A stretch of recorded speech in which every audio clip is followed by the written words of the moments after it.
We had us a thriller between Jackson State and Alabama State just 2 weeks ago, or a week before last, that left everybody sitting on the edge of their seat saying we want to see more.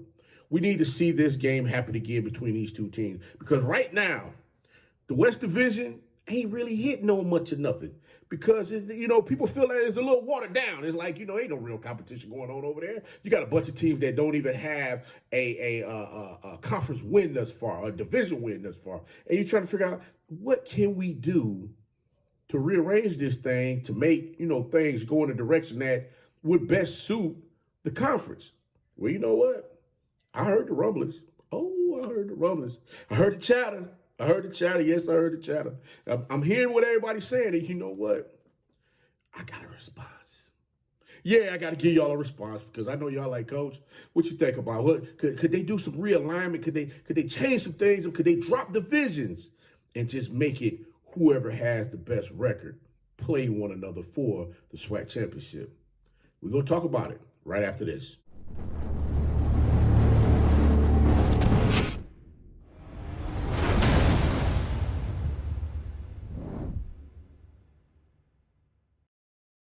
It's your favorite coach back at it again. 10 toes down, about to tell you how it all went down. This is Tomorrow League Sports Network with your host, Coach Walker. If you're new to the channel, please like, share, subscribe. Hit that notification bell so you can get all upcoming videos. For all my leaders out there, welcome back. Y'all know the drill. Y'all know the routine. If you haven't done so already, please like, comment, and share these videos. And tap in a friend or two, tell them to come on in. It's nothing positive vibes. We're just going to have a good time talking about HBCU sports. And don't forget, you can follow us on all social media platforms. The links are listed down below in the description. So without further ado, we're going to go ahead and jump on in this thing, because they're like, Coach, what's your thoughts on all this? Well, let's keep it a beam right quick. Looking at how everything is structured right now, you got Prairie View right now. They sitting on top of the They on top of the mountaintop over there on the west side as far as, division play. So y'all got to give them their props. Regardless if you like them or not, if you think that, the team is sexy as far as what they're doing, you got to give them their praise. You got to give them their props, because they are winning. Yes, we expected Southern University to be in this thing. Yes, we expected Alcorn State to be in this thing. And guess what? Right now, neither team has a post. We expected Grambling State to be in this thing. And guess what? They, too, don't have a post. So you know what? We got to figure out exactly what can we do to get this thing rolling in the right direction. And, it's funny how sometimes the past has a tendency of rearing its ugly head once again. And I know y'all like, Coach, what? What you mean by the past rearing its ugly head? I mean, you coming up with some stuff here, Coach. You got to tell us what you really mean by all this. Hear me now, hear me. Let's go back. Let's go back and get in that train one time. Let's go back to 2021, when Jackson State played FAMU in the Orange Blossom Classic. Jackson State walked away with their win, 7-6.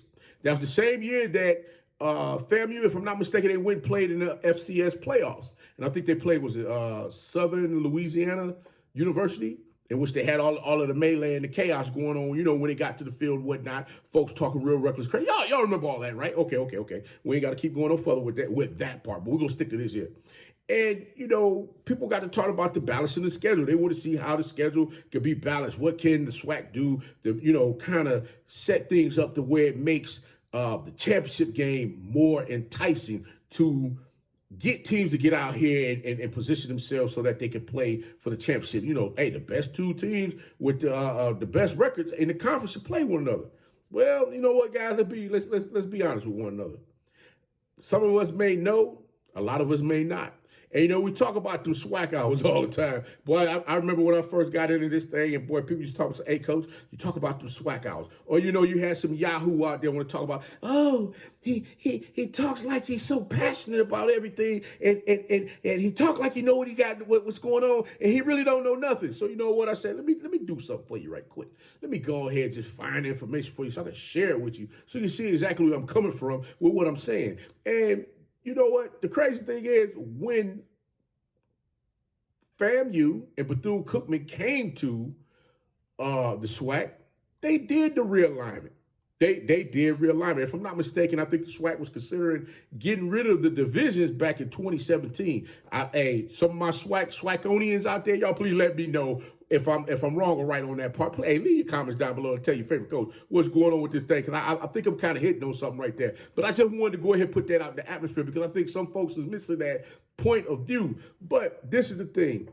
When the SWAC decided to go from 10 to 12 teams, I mean, you got to understand how you got to balance the divisions just a little bit. You know, they thought that Alcorn State, because they're doing all that winning during that period of time, they were going to be the ones that's going to go over there and solidify everything, them along with Southern and Grambling. They thought those three teams were going to be fighting for first place year in and year out. Well, guess what? After Coach Odoms left, you know, you had Dooley come in there. He was able to get Southern back, you know, once again. And then we haven't really seen Grambling. We haven't really seen Alcorn State, where they were the ones that were playing in the SWAC championship game over the past, 4 going on 5 years now. So you got to understand exactly where, you know, where everything is coming from now. And I'm like, okay, I get it. Everybody is excited about the fact that Alabama State played Jackson State to the very end with the opportunity to possibly win the game, and they didn't punch in the ticket for them to score that last touchdown. They got stopped on the 2-yard line, and guess what? Everybody wants more. They want to see, they want a rematch. They want a rubber rematch to see this thing go down in the manner which, you know, they think that it should go. If they were to play each other a second time, a lot of folks out there feel that, you know what, Alabama State would beat Jackson State in a SWAC championship game, winner takes all. But you know what? It kind of reminds me of when Deion Sanders was there. I gotta talk about it, guys. I know y'all are like, man, come on, coach. Here you go, want to talk about Deion. You want to bring up Deion, and you know you don't care nothing about no Coach Prime. So don't you talk about my Coach Prime like that. Hey, look, relax. Check this out. This is what I'm trying to get you to understand. There's a lot of fans out there when Coach Prime and Coach Willie Simmons teams, the Family Rattlers versus Jackson State, when they locked horns and Jackson State was able to get up out of there with a 7-6 win in that Orange Blossom Classic, everybody wanted to see a rematch between those two teams because they knew right off the rip that that game was going to dictate who was going to end up winning the SWAC division on the east side. Now, we had to wait to see what was going to happen on the west side because everybody anticipated that both of the teams were so loaded that they were going to walk through everybody else and win the remaining games for the rest of the season, allowing them to play for the SWAC championship. In Jackson State, situation that happened. FAMU, like I stated earlier, they went to the playoffs. But again, let's look at it from this standpoint. Why is it? Let me ask this question. I got to ask this question. I know y'all about to get mad with me. Ooh. If Alabama State had won that game, would the same type of chatter be going on right now, wanting to see Jackson State and Alabama State play one another once again? And before anybody tells me, yeah, coach, I think it will go down like that, I'm going to tell you right now, you a daggone lie. I'm going to tell you right now straight up, you are a liar. You're lying to yourself because you and I both know daggone well if Jackson State had lost that damn game, people would still be talking about that game right now. People be running replays on that game right now. Ooh, look at what Body did to them folks like that. Ooh, Body did them folks up. And you know what? Sometimes in these games, these winner-take-all games, you're going to have a winner and you're going to have a loser. And I know sometimes, when we all were in school, high school, college, whatever, we'll ask the teacher, could we get a redo on a test? Could we get some extra credit? Football don't work like that. It's either you find a way to win the game to get yourself positioned to play for that championship game, or you got to chalk it all up and say, okay, we got to come back and try this thing again next season. Now, I mean, right now, yeah, there's still a lot of games left to be played in the season.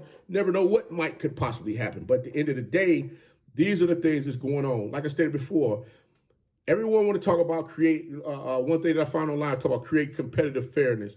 And, again, when they talk about the newly aligned East Division, it was competitive teams, Jackson State, Florida A&M. I mean, and those were the two teams that everybody talked about. They weren't talking about when Coach Maynard, who had just won the SWAC championship game against, who was the University of Arkansas Pine Bluff in the spring, they weren't talking about Alabama A&M coming back and repeating as the SWAC champion in the fall season of 2021. That was an afterthought. That was a complete afterthought. And all I'm simply saying is that, like, guys, let's be honest with one another. Let's be honest with one another. Let's just give the props where the props is due. Jackson State won their game. Let's see who they end up facing on the east side, on the west side. Right now, it very well could be Prairie View A&M, because right now they're flying under the radar and they're staying quiet. They're not out here doing a bunch of chatter. They're just out here playing ball. And that's what you want to see a lot of teams do, is just go out and play ball. Right now, Alabama State and Alabama A&M, they're getting prepared to play in the Match City Classic. They online talking a bunch of smack. And you know what? Alabama A&M has had to ask their daddy, Alabama State, for several years now, can they please go to the bathroom? Why? Because they have not been able to beat Alabama State in the Match City Classic. Will this be the year? Is it possible that Alabama State could suffer a second loss in 2 games? We will see. But again, like I stated before, I get where everyone is coming from, where they want to see they want to see the divisions go away. But keep this in mind. That's the same argument everybody was using about the MEAC. With the MEAC having whichever team had the best record, they just went on to go play in the Celebration Bowl. There was no championship game. Everybody was complaining about the teams in the MEAC beating the SWAC teams because they had close to a month to prepare for whichever SWAC team was coming to play them in the daggone Celebration Bowl. They had enough time to prepare for anything that they may put out there on the field. Guys, we got to get out of the habit of trying to have it both ways. Like I stated before, I get this might go over a lot of you guys' head as far as what I'm saying, but I'm like, let's be honest with one another here. 1 minute we're saying we want the game, we want it this way. The next minute we're saying we want it that way. If I'm not mistaken, like I stated before, I'm going to reiterate this one more time. The SWAC was going to do away with that in 2017. They had already considered eliminating divisions and the conference game, to be honest with you. So this idea of wanting to do this has already been thrown around just a little bit. And right now, to be honest with you, having that championship game brings more financial stability, or bring more finances to the conference itself.